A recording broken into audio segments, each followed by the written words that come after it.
माननीय सभापति महोदय, मैं आपके प्रति आभार व्यक्त करता हूं कि आपने इस महत्वपूर्ण अनुदानों की पूरक मांगों पर मुझे बोलने का अवसर दिया है। साथ ही साथ आपसे निवेदन करता हूं कि मैं अपनी पार्टी की तरफ से दूसरा वक्ता हूं, इसलिए समय के मामले में भी आपके संरक्षण की कृपा प्राप्त हो। माननीय सभापति महोदय, सप्लीमेंट्री डिमांड फॉर ग्रांट्स मूलतः दो वजहों से सदन में आता है।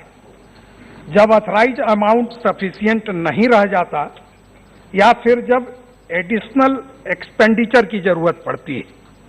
इन सप्लीमेंट्री डिमांड फॉर ग्रांट के माध्यम से आदरणीय वित्त मंत्री जी ने लगभग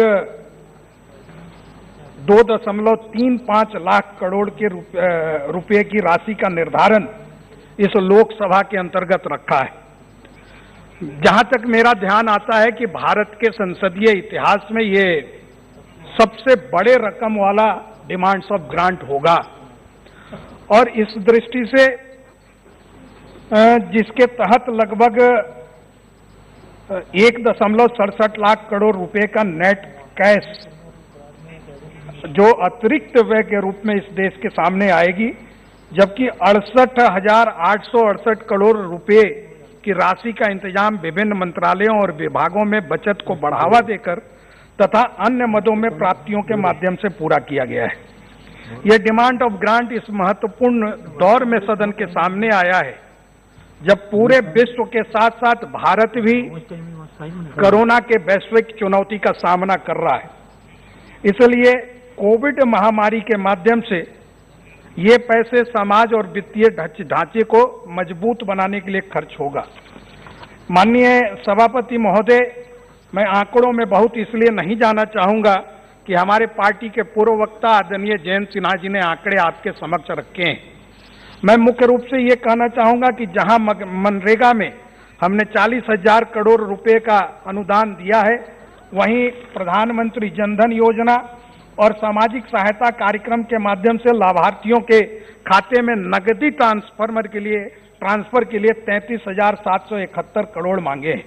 वहीं कोरोना से लड़ने के लिए उसकी चुनौतियों के सामना के लिए हमने 14,231.96 करोड़ रुपए की मांग की है, जिसमें कोरोना महामारी के शोध कार्य के लिए ICMR के माध्यम से 2,475 रुपए उपलब्ध कराने का प्रस्ताव दिया गया है।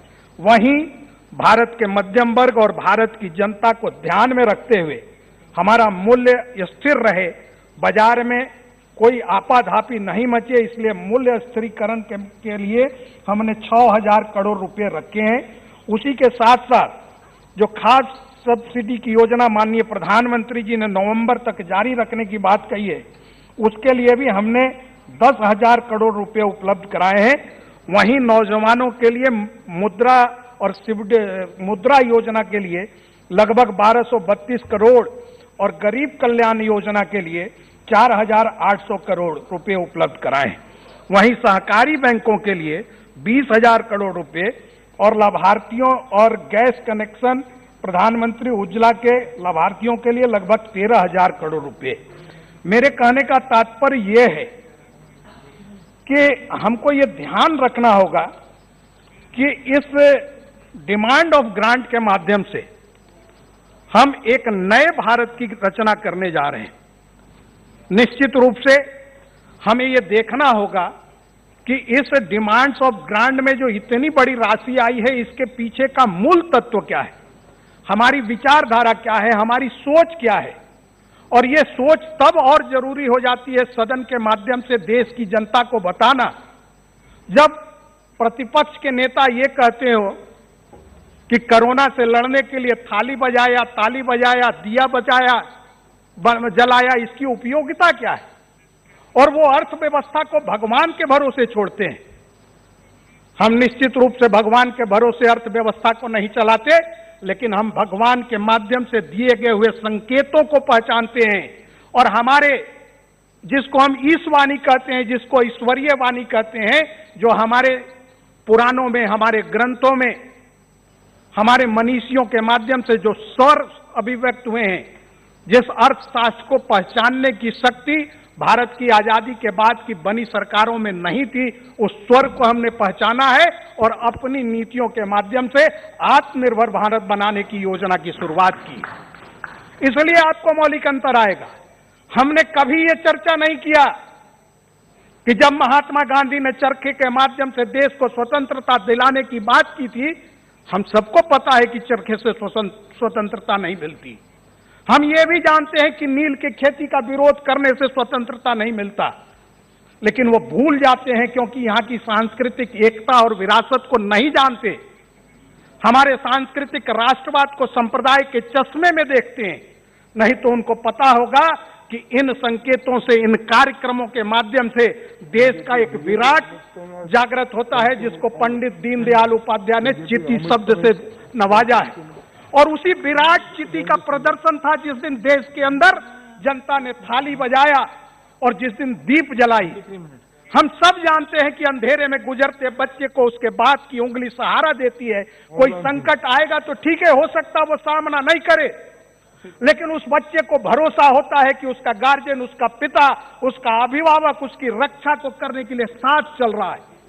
और वही हमने इन माध्यमों के माध्यम से देश के सामने, देश की उस जागृत अवस्था को, जागृत चित्ती को जागृत करने का काम किया कि आओ हम सब मिलकर इस कोरोना के वैश्विक महामारी से लड़ें। और उसी का नतीजा है कि दुनिया के अन्य देशों के संसद जो है पार्लियामेंट, वो 1-2 दिन के रस्मी कार्यक्रम करके उन्होंने अपना निभा दिया।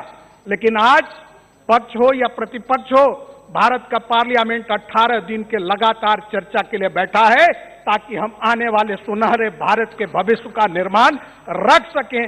और जो हमारे पूर्वजों ने हमको सौंपा है वो हम आने वाली पीढ़ियों को दे सके। और इस दृष्टि से इस डिमांड ऑफ ग्रांट की महत्ता बढ़ जाती है।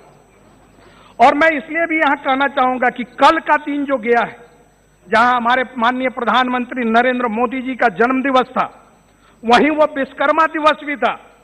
और विश्वकर्मा दिवस की चर्चा मैं इसलिए करता हूं कि जब माननीय दत्तोपंत ठेंगड़ी जी के नेतृत्व में भारतीय मजदूर संघ ने उसको श्रम शक्ति दिवस घोषित किया था, तो देश के बहुत सारे राजनीतिक विचारधाराओं के बीच खलबली मच गई कि ये विश्वकर्मा कौन आया।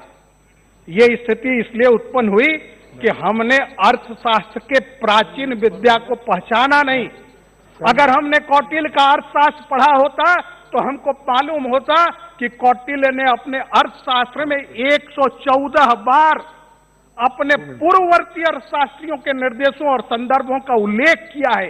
इसलिए हमारी अर्थशास्त्र की भूमिका कहीं विदेश से नहीं आती है, हमारी इसी मिट्टी से जन्मती है। और इसी मिट्टी के थोड़ा संरक्षण चाहेंगे, मैं दूसरा वक्ता हूं, और इसलिए मैं ये बताना चाहूंगा कि अगर आपको जानना है हिंदू अर्थशास्त्र के बारे में तो शुक्र नीति को जानिए, जिसमें स्वयं रोजगार और वेतन पद्धति की चर्चा है। और विश्वकर्मा दिवस ही इस स्वयं रोजगार का, जिसको हम कहते हैं सेल्फ एम्प्लॉयमेंट, इसकी धारणा को मजबूती देता है। और उसी की ओर से विभिन्न माध्यमों से देश के युवाओं को लोन देने और बाकी का प्रावधान किया गया है। चूंकि माननीय सभापति महोदय जी का समय की ओर संकेत है, इसलिए मैं सिर्फ इतना कहूंगा कि हमारे अर्थशास्त्र का अर्थ है अर्थशास्त्र के क्षेत्र में सर्व समावेशक मानवता की, दीनदयाल जी की दृष्टि। और उस दृष्टि में भारतीय संस्कृति की पहली विशेषता यह है कि वह संपूर्ण जीवन का, संपूर्ण सृष्टि का संकलित विचार करता है। उसका दृष्टिकोण एकात्मवादी अर्थात इंटीग्रेटेड होता है। माननीय सभापति जी, मैं इसलिए यह कोट कर रहा हूं कि हम संसद में टुकड़े टुकड़े भारत का विचार करते हैं। हम संसद में विचार करते समय विभिन्न राज्यों के प्रति भेदभाव की चर्चा करते हैं। हम भूल जाते हैं कि आजादी के बाद की सरकारों ने अगर पूरे भारत का एक दृष्टि से विचार किया होता तो आज जो east of Kanpur, west of Kanpur के बीच खेती की खाई खड़ी है, वो खाई नहीं खड़ी होती और पूरा भारत विकसित होता। इस दृष्टि से इस डिमांड ऑफ ग्रांट की आज आवश्यकता पड़ गई है। मैं सिर्फ एक बात कह के अपनी बात समाप्त करूंगा। बार बार प्रतिपक्ष के माध्यम से ये कहा जाता है, क्योंकि हमारे अर्थव्यवस्था में इसके माध्यम से भी हमने खेती और किसानी के लिए राशि दिया है।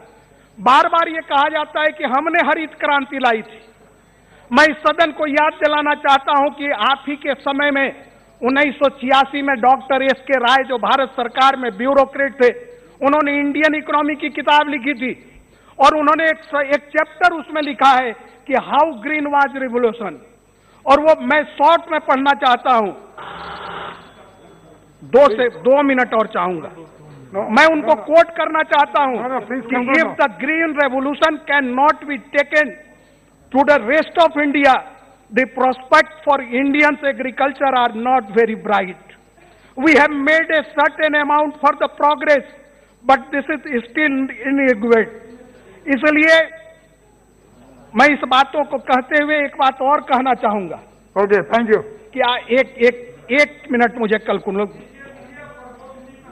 मैं सिर्फ ये कहना चाहूंगा कि हमने इस डिमांड ऑफ ग्रांट के माध्यम से काम, अर्थ और धर्म और मोक्ष की जो चिंता है, आपको ये लगेगा कि मैं क्या कह रहा हूं, लेकिन काम हमारी इच्छा, हमारी आवश्यकता, और अर्थ का अर्थ है उसको पूरा करने का साधन, और धर्म ये तय करता है कि देश के लिए क्या जरूरत है, क्या जरूरत नहीं है, और इसके आधार पर देश परम वैभव को प्राप्त करता है, जिसको हम मोक्ष कहते हैं। ये उस दिशा की ओर चलने का रास्ता है। इसलिए इस डिमांड ऑफ ग्रांट के माध्यम से एक लाइन, एक वाक्य, ओनली वन सेंटेंस रिक्वेस्ट, सभापति जी, इस डिमांड ऑफ ग्रांट के माध्यम से माननीय वित्त मंत्री जी ने एक लाइन, एक सेकेंड, इस डिमांड ग्रांट के माध्यम से माननीय वित्त मंत्री जी ने इकोनॉमिक्स के साथ साथ इथिक्स, एजुकेशन और इकोलॉजी का जो इंटीग्रेटेड रास्ता, अप्रोच अपनाया है, वो आत्मनिर्भर भारत की संकल्पना को आने वाले समय में पूरा करेगा। इतनी बात निवेदन करके इसका समर्थन करते हुए मैं अपनी वाणी को विराम देता हूं। धन्यवाद। वंदे मातरम।